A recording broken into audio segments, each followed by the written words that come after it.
तीनों लोकों में सर्वश्रेष्ठ है राग द्वेष रहित केवल ज्ञान। वह केवल ज्ञान आनंद स्वरूप है, मोक्ष को करने वाला या देने वाला है।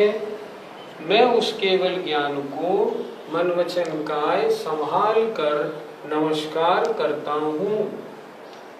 यहाँ ग्रंथकर्ता कह रहे हैं तीनों लोकों में सर्वश्रेष्ठ राग द्वेष रहित केवल ज्ञान है।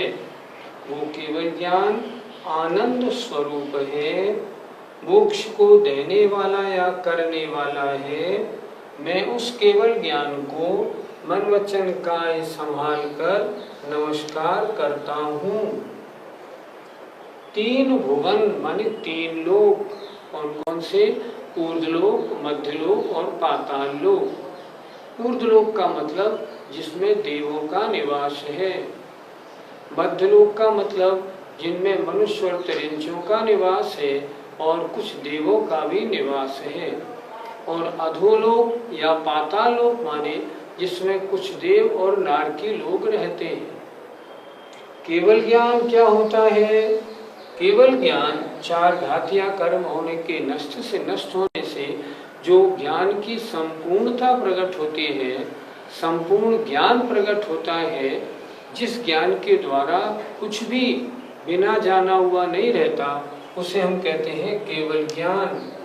केवल ज्ञान राग द्वेष रहित है, अर्थात पहले मोहनी कर्म का नाश, फिर ज्ञानावरण रचनावरण अंतराय का नाश, तब केवल ज्ञान प्रकट होता है। ये केवल ज्ञान परम आनंद स्वरूप है। जब सब कुछ जान लिया तो जानने की व्याकुलता कैसी? इसलिए आनंद स्वरूप है। और केवल ज्ञान होने पर मोक्ष होता है, इसलिए वो केवल ज्ञान मोक्ष का देने वाला है। कहते हैं पंडित दौलत राम जी, मैं उस केवल ज्ञान को मन वचन काय संभाल कर, अर्थात मन से, वचन से बोलकर और शरीर से नमोस्तु करता हुआ मैं उस केवल ज्ञान को नमस्कार करता हूँ। इस प्रकार इस दोहे का अर्थ हुआ। इस ग्रंथ का नाम छेड़ाला क्यों रखा गया? देखो, ढाल किसे कहते हैं? जो युद्ध में आने वाले शस्त्रों से अपने को बचाए, जो आघात से बचाए, जो चोट से बचाए, उसे कहते हैं ढाल। एक ग्रंथ ऐसा है कि इस ग्रंथ का अध्ययन करने वाला कर्म की चोटों से बचता है, कर्म के द्वारा दिए जाने वाले दुखों से बचता है, इसलिए ये ढाल है। इसमें 6 ढाल हैं, मतलब 6 अध्याय या अधिकार हैं, इसलिए नाम पड़ा 6 ढाला। एक बात और भी है, ये ऐसा ग्रंथ बनाया है पंडित दौलत राम जी ने जिसमें हर ढाल की लय अलग है। इस कारण 6 लय होने के कारण भी इसको छेड़ाला कहा जाता है।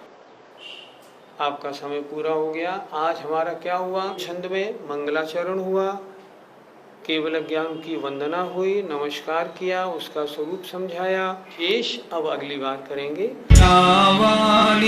के ज्ञान ते सूझे